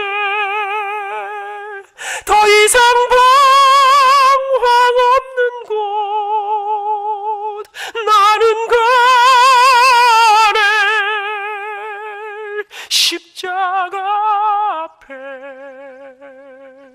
주님 품에 돌아가네. 오 나는 약한 나그네요 이 슬픈 세상을 가면 한 절을 부르고 또 한 절을 부르고 또 한 절을 부르는데 그분이 울기 시작했습니다. 그 눈물이 통곡으로 바뀌었습니다. 그 다음 주일날 이분이 세례를 받았습니다. 의사선생님이 그러대요. 아파서 고통하다가 죽는다 그랬습니다. 근데 여러분 예수 믿는다는 것은 굉장한 일입니다. 예수 그리스도를 정말로 만나고 나면 여러분 그 속에 죽음과 삶의 문제를 해결한 이 사람이 얼마나 놀라운 지시 집안의 장손이었습니다. 대구를 중심으로 자기 친척들이 있는데 그렇게 이 복음을 거절하던 이 사람이 예수님을 딱 영접하고 나서 자기 친척들을 다 불러 모았습니다. 거의 대부분의 사람들이 예수 믿기로 결정했습니다. 식사 시간마다 자기 술 친구, 담배 친구, 도박 친구들에게 여러분 잘 알지도 못하는 이 복음을 제인께 들은 대로 자네들 암 걸리고 예수 믿을 건가 지금 믿을 건가 복음을 전하기 시작. 불꽃처럼 월, 화, 수, 목 그리고 목요일 밤 잠자리에 드셨다가 주무시 세상을 다 천국에 가셨습니다. 저는 잊지 못합니다. 여의도 진주상가 앞에서 잔치인지 장례인지 알 수 없는 감동 넘치는 장례 예배를 마치고 장지까지 갔다 오는데 가슴이 뛰었습니다. 갔다 오는데 제 가슴 속에 기쁨이 하나님께서 마치 안민아 니 대단하다 니 진짜 노래 잘하는 거야 너지리 독종을 다 바꿔놨냐 목사님도 안 되고 아무도 안 되는 놀랍다 가슴 부탁에 돌아오는데 여의도 거의 다 왔는데 갑자기 제 머릿속에 또 한 가지 생각이 딱 떠올랐습니다. 그래 이 세상에 우리 교회 안에 있는 사람들 말고 내가 찾아가서 만나주지 않으면 내가 찾아가서 전해주지 않으면 자기 스스로는 절대로 이 생명의 복음을 들을 수 없는 이 땅에 가장 불쌍하고 불행한 사람이 누가 없겠나 생각하는데 한 사람이 떠올랐습니다. 그 사람은 우리가 어릴 때 옛날에는요 아침 되면 밥얻으러 오는 사람들이 많았는데 어떤 날 우리 동네 어떤 사람이 밥얻으러 들어왔는데 동네 어르신이 밥은 안 주고요 돌로 가지고 이 사람을 때렸어요. 피를 흘리면서 도망치는데 제가 너무나 충격을 받아서 제가 울면서 물어봤습니다. 아저씨 어떻게 이럴 수가 있냐고 그랬더니 저 사람 우리 동네에 들어오면 안 된다는 거예요. 왜 그렇습니까? 저 사람 동네에서 나쁜 짓 한다는 거예요. 알고 보니 그 사람은 한센병 환자였습니다. 나병 환자였습니다. 옛날에 안 좋은 소문이 있었습니다. 집에서 쫓겨나서 살았습니다. 여러분 제가 제 마음속에 이 세상에 가장 불쌍한 사람은 다시는 고향으로 돌아갈 수 없는 다시는 가족과 살 수 없는 나 환자들이다. 찾아가서 조사를 해보니까 강원도부터 소록도까지 셀 수 없는 많은 사람들이 그때는요 소록도 이런 데 못 간 사람들은요 대구 변두리에서 부산 변두리에서 강원도 경기도 변두리에서 짐승보다 못하게 살고 있었습니다. 겨울이 막 얼어 죽어 나갔습니다. 그래서 아내와 함께 3매 공연에 음악회를 열어서 표를 팔았습니다. 꽤 많은 돈을 모았습니다. 유흥품을 준비하고 우리 교회 봉고차를 타고 한 주간 동안 전국에 있는 나환자촌 투어를 떠났습니다. 1시간짜리 음악회를 만들어서 잊지 못합니다. 이렇게 모여 있습니다. 살 썩는 냄새가 숨을 못 쉽니다. 눈물 범벅이 돼서 마지막 집회를 소록도에 갔습니다. 약 1,700명이 모였는데요 그날 그 집회를 잊지 못합니다. 앞에 앉은 사람은 전부 다 눈썹이 빠지고 코가 다 절망해 가장 어려운 사람들이었습니다. 그날 2시간을 눈물바다가 되었어. 우리의 노래는 음악회는 음악회가 아니었습니다. 제가 하다가 울면 집사람이 받아서고 집사람이 울면 제가 받고 그러나 말할 수 없는 감동이 집회를 마치고 나왔습니다. 이제 서울로 돌아갈 시간이었습니다. 그런데 차를 탔는데 출발을 해야 되는데 출발이 안 됩니다. 운전하시는 분도 울고 우리도 울고 그 봉고차 안에서 제가 하나님 앞에 약속한 게 한 가지 있습니다. 하나님 나는 앞으로 이 세상에 그 무엇보다도 제가 앞으로 사람을 살리는 사람이 되고 싶습니다. 사람을 섬기는 사람이 되고 싶습니다. 이 세상에 그 무엇보다 내가 가진 모든 것으로 사람을 살리는 일에 내 미래를 쏟아붓고 싶습니다. 그날 이후 지금도 생각해보면 돈 한 푼 없던 그 시절 아르바이트 살던 그 시절에 틈만 나면 유흥만 좀 생기면 너무나 초라한 이것들을 들고요 전국에 있는 나환자촌, 고아원, 양로원, 교도소, 군부대, 소년원 간도 컸어요. 서대문 형무소 가면요 2,000명씩 앉아있는데 맨 앞에 사형수들이 쫙 앉아있는데 근데 이상하지요. 선물은 너무나 보자고 말도 못할 때 아닙니까? 찬송만 부르고 하면요 눈물바다가 되는데요 사형수들이 회개를 하고 가는 것마다 반응은 폭발적이었습니다. 남한자촌에 가면 우리 목사님들이 악수하지 마라, 앉지 말라, 음식 같이 먹지 말라, 위험하다, 병이 옮는다. 알고 보니까 나병은 잘 옮기는 병은 아니었습니다. 근데 가면요 이분들이 손을 쑥 내미는데요 그냥 끌어안고 그렇게 하여튼 그렇게 살았습니다. 여러분 지금 생각해보면 어떻게 살았는지 그렇게 살면서 하여튼 대학을 졸업해서 대학원에 들어갔습니다. 군대 잠시 갔다 왔습니다. 지금 생각해보면 돈 한 푼 없던 그 시절에 제 마음속에는요, 돈 벌어야 될 생각보다 나는 끝까지 공부한다. 이게 어쨌는지 하여튼 그랬습니다. 근데 군대 갔다 왔습니다. 어느 날 생각도 못했습니다. 대학교 3학년 때. 그러니까 여러분, 저는요, 우리의 그런 걸 관계없이 하나님이 지나고 보니까 57년을 지나고 보니까 그때는 몰랐는데 너무나 섬세한 계획 속에 대학교 3학년 때 제가 시민에서 노래하던 제 모습을 우리 학교 사람들이, 나는 모르는 사람들이 저를 봤습니다. 학교 어느 날 사람이 필요했습니다. 대학원도 졸업 못한 저를 전임 대우로 스카우트했습니다. 학교가 저한테 어느 날 돈 한 푼 없는 저한테 이태리로 공부할 기회를 주었습니다. 제자들 열심히 가르쳤습니다. 저는 못됐습니다. 아이들 기싸대기 올립니다. 공부 못하는 애들은 절대로 안 때립니다. 공부 좀 잘하고 똘똘하고 목소리 괜찮은데 공부 안 하는 놈들은요, 우리 학교는 기독교 대학이라 기도하고 딱 시작합니다. 기도하고 수업 시작하는데 이 자식 공부 안 해옵니다. 제가 한 대 올립니다. 야, 이 새끼야, 돈도 없고 백도 없고 아무것도 없는 놈들이 공부를 안 해. 니나 내 같은 놈이 공부 안 하는 거는 죄악이다, 이놈의 새끼야. 정신 차리라. 한 대 때리고 나면요, 나가 죽어라 이러면 안 됩니다. 그럼 진짜 여자아들은 나가 죽을 빕니다. 그래서 저는 그래서 반드시 한 대 때리고 나면 손을 붙잡고 기도해 줍니다. 살아계신 하나님, 이 세상에 아무도 우리를 주목하지 않지만 우리 하나님이 우리 반수를 주목하시는 줄 믿습니다. 이놈이 이렇게 좋은 목소리 가졌는데, 가난하지만 공부 열심히 해야 되는데 공부를 안 합니다. 하나님, 정신 차리게 해 주시옵소서. 그런데 여러분, 제가 32년 동안 두드려 패도요, 단 한 번도 사진 찍어 고발하는 놈 없었습니다. 100kg 아이들이요, 100kg가 울면 볼만합니다. 눈물방울이 이렇습니다. 제가 공부 끝나고 나갈 때 한마디 해줍니다. 절대로 포기하지 마라. 포기하지 않으면 길이 있대. 결혼을 시킵니다. 제가 부인들에게 말합니다. 반수 때, 반수는 앞으로 노래가 밥 먹고 살 사람인데 절대로 지금 돈 벌어라 하지 마라. 딴짓 하라 하지 마라. 나중에 득불날이 있을 기다. 근데 제자들이 잘 되는 거예요. 이걸 고신대학 이름 들어봤습니까? 부산에 조그마한 학교인데요, 이상하지요. 이 애들이 유학을 가는데요, 그 우리나라의 굴지의 학교들하고 학교도 척척척척 잘 들어가고요. 지금 프랑스에 가면 바스티유 오페라단에 우리나라의 모든 유사들이 한국 사람 가운데 우리 학교 내 제자 2명이 2명 들어가 있는 학교가 없습니다. 제자들이 못 들어가면 죽으니까 아이들이 학교 안에서는 나 열심히 했습니다. 뭐 시켜달라 소리도 안 했습니다. 근데 내가 생각도 못한 이 일들이 제 인생에 일어나게, 학교 안에서 내 위치가 변하기 시작했습니다. 교회에서. 근데 어느 날부터가 이상해요. 마산에서, 대구에서, 여수에서, 광주에서요, 저를 초청하는데, 우리를 부르는데 교도소도 아니에요, 나완저초도 아니에요. 우리나라의 대기업들이, 정부기관들이, 사회단체들이, 학교들이, 교회들이 저를 불러요. 기업체들이 불러요. 난 그런 거 못한다 하는데 자꾸 오래요. 저는 어디 소록도에서 한 거 하라는 거예요. 여러분 정말, 근데 나는요, 노래하고 강의하고 이러면 돈 주는 줄 몰랐습니다. 맨날 유니폼 싸들고 돌아다니다가요. 근데 기업체 가니까 내가 생각도 못한 일들이 벌어지기 시작했습니다. 근데 안 갔는데 한번 갔다 오면 이 사람들이 감동을 받으니까 5곳에서, 이게 마산에서 대구로, 대전으로, 서울로, 어느 날부터가 집사람에게 제자들이 밀려 터지고 저한테 일들이 학교 안에서 바깥에서 전국에서 이게 감당도 할 수 없는 일들이 벌어지기 시작해요. 그렇게 80년대가 지나갔습니다. 88 올림픽 끝나고 1990년대 초반에 미국에서 비행기표 2장하고 초지장이 날라왔습니다. 미국에 한 번도 온 적이 없습니다. 알고 보니까 서울에 있는 교회들이 카세트 테이프를 만들어가고 2,000개씩 전 세계를 뿌렸습니다. 떨리는 마음으로 왔다 갔습니다. 5개월이 지나자는데 뉴욕을 비롯한 5개 도시에서 다시 불렀습니다. 왔다 갔습니다. 그날 이후 미국, 일본, 중국, 영국, 호주, 뉴질랜드, 스위스, 러시아, 벨기에, 브라질, 파라과이, 아르헨티나, 세계 방방 곳곳에서 부르기 시작했습니다. 여러분, 저는요, 저는 부산이 딱 맞는 사람입니다. 여러분, 저는 제주제를, 그런데 상상도 할 수 없는 일들이, 감당도 할 수 없는 수많은 일들이, 요즘은요, 어느 날 전화가 왔어요. 발신 제안번 오더라고. 안민입니다 했더니 국정원입니다 이라는 거예요. 국정원이 뭐 하는 데인지 아십니까? 간첩 잡는 데 아닙니까? 왜 이러십니까? 나는 공산당을 싫어하는 사람입니다.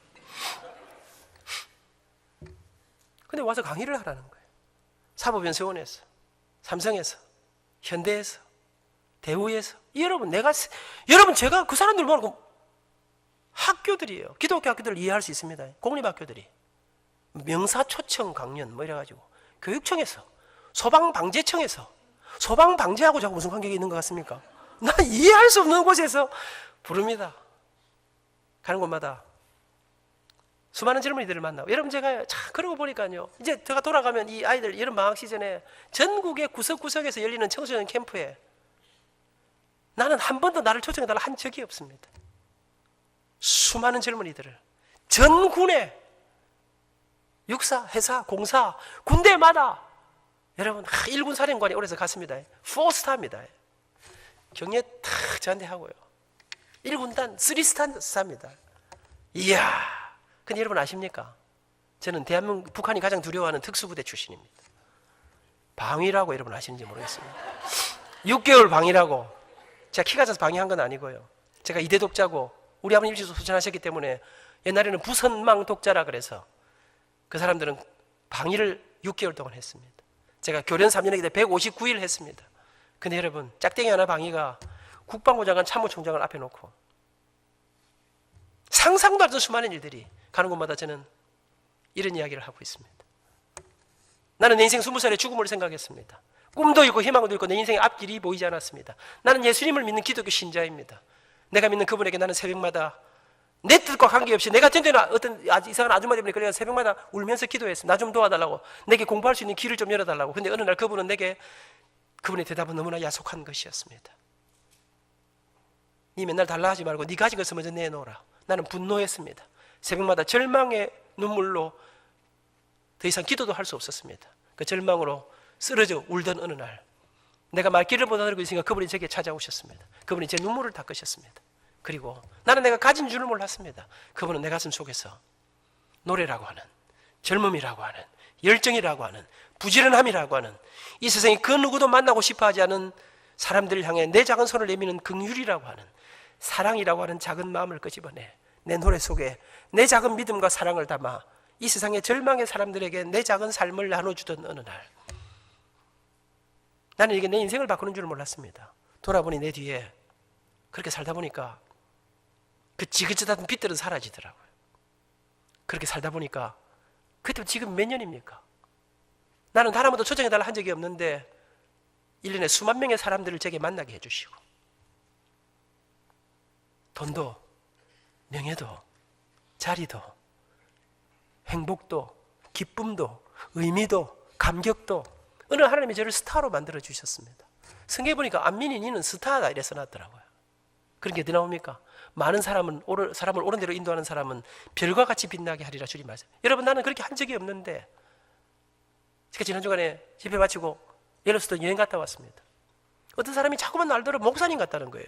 나는 목사님이 아니라는데 왜 자꾸만 다른 사람 목사님이 있었습니다. 근데 그분이 아침에 유튜브를 보거든요.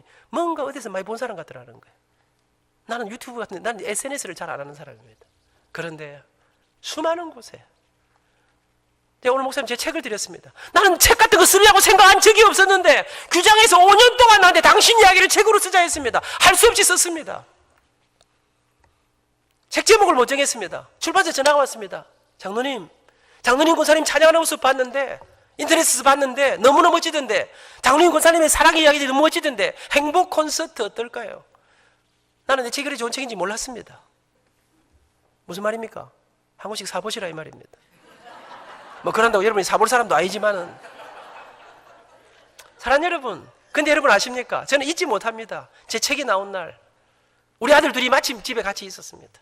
아들이 굉장히 기뻐해 주었습니다. 아들이 책을 들고 자기 방으로 들어갔습니다. 그날 1시가 넘었을 거예요. 우리 잠을 못 지르고 있는데 우리 방문을 두드리고 두 아들이 들어왔어요. 우리 큰아들이 아빠 멋져요, 근사해요, 자랑스러워요. 애들이 좀 울었더라고요. 아빠 우리도 엄마 아빠처럼 살고 싶어요. 경상도 사람의 특징이 뭔지 아십니까? 누가 좋은 말을 하면 좋게 말을 하면 얼마나 땡큐 해야 될 거 아닙니까? 근데 경상도 사람들은 오늘 옷 이쁘네. 그럼 경상도 사람 괜히 부끄러워가지고 이랍니다. 그래 네가 뭐 돈 보태준 게 있나 이렇게 인식이 나오면 여러분 저는 그런 걸 싫어하는 사람입니다. 나는 어떻게 좋은 이야기 하는 걸 근데 제가 그날따라 딱 저는 경상도 사람도 아니에요. 우리 아버지 미국에서 근데 제 마음속에 제가 아들이 딱 그러는데 제가 툭 말이 뭐라냐면 왜? 너는 엄마 아빠처럼 살면 안 되지. 더 멋진지 우리 집 20년이나 우리 아들이 맨날 그랬거든요. 아빠 우리 새 아파트 이사 가요. 아빠 BMW 어때요? 제가 맨날 중고차 타니까요.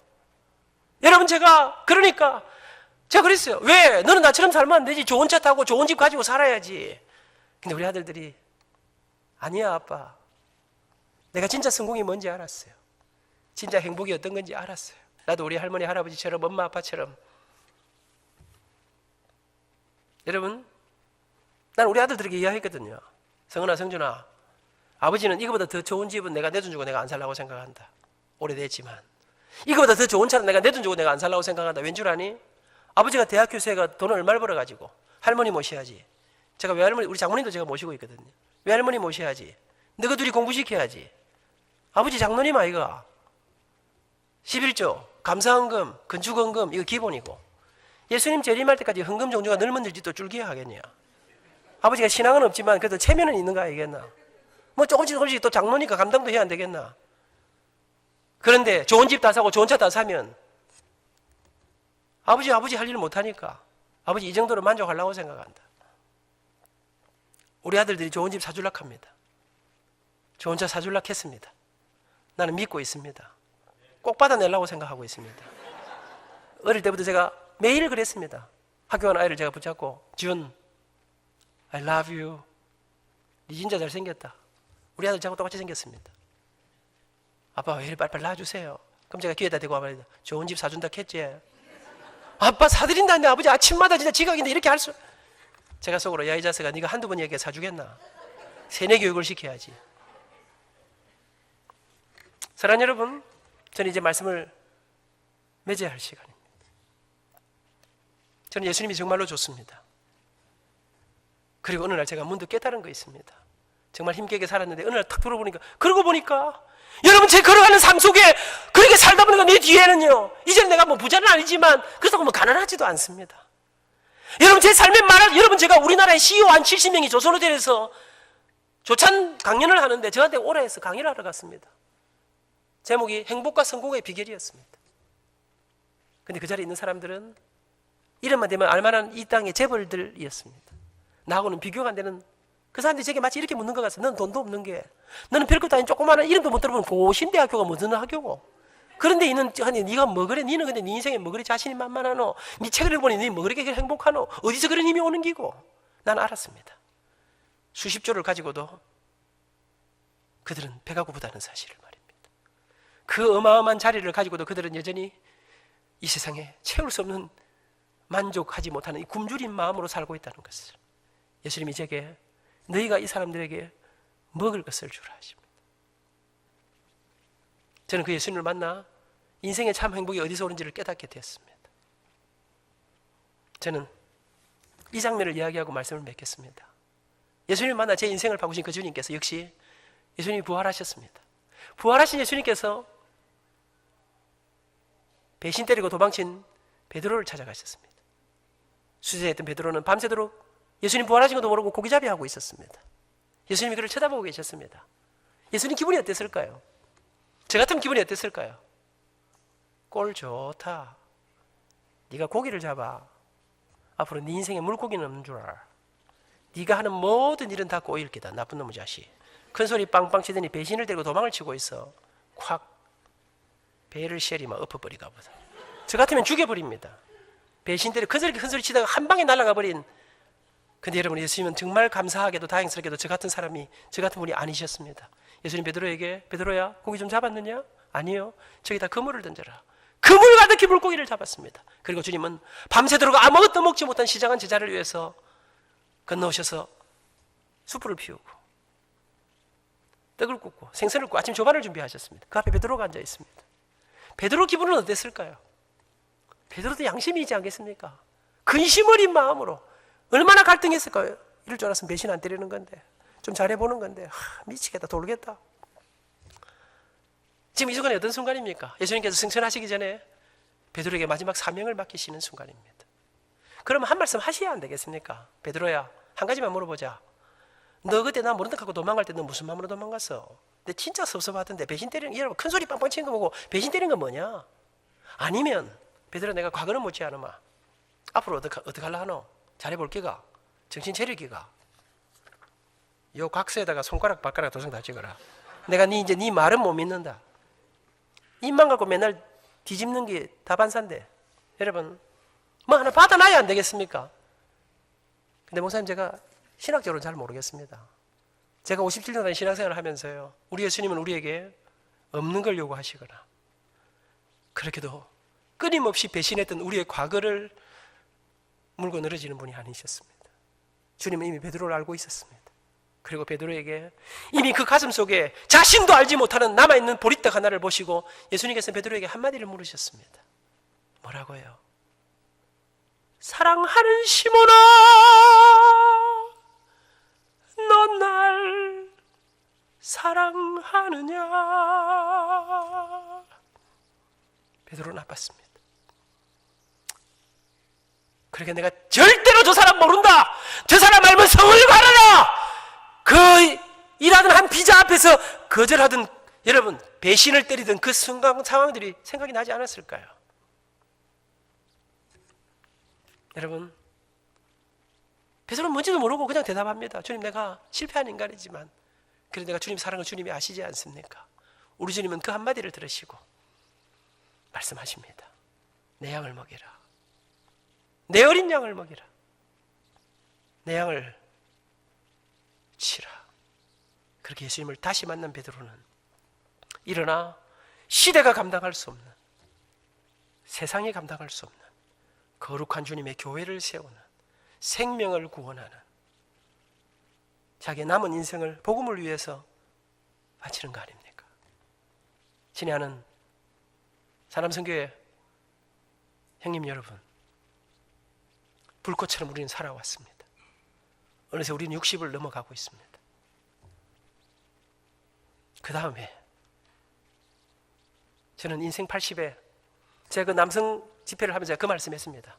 인생 80에 꿈도 잃고 희망도 잃고 모두에게 잊혀진 이름으로 그렇게 들판에서 양을 치며 살아가던 모세에게 주님이 찾아오셨어. 모세야, 모세야, 내 발에 신을 벗어라. 다시 주님을 만난 모세는 일어나 인생 80에 민족을 구원하는 놀라운 거룩한 주님의 그 사명의 부르심 앞에 일어나 40년을 불꽃같이 살아드리게 됩니다. 친애하는 플로톤의 성도 여러분, 험악한 이민생활 가운데 수고하셨다는 말씀 드립니다. 그럼에도 불구하고 우리에게 예수 그리스도 그분이 있기에 위로로 만족하지 아니하고 다시 일어나 이 땅의 절망의 사람들에게 영이 진정한 생명이 있음을, 여기 진정한 희망이, 소망이, 행복이, 이곳에 여기 영원한 영생이 있음을 이 땅 가운데 선포하고, 내 가진 것이 무엇이냐? 주님의 부르심 앞에 우리의 작은 삶을 드림으로 우리 남은 인생에 하나님의 기적을 보고 생명을 구원하고, 우리 플로톤 장로교회가 정말로 훌러톤이죠. 교회 이름이 훌러톤, 좀 발음이 약간 어려운 것 같습니다. 왜 이렇게 했는지 내가 잘 모르겠습니다.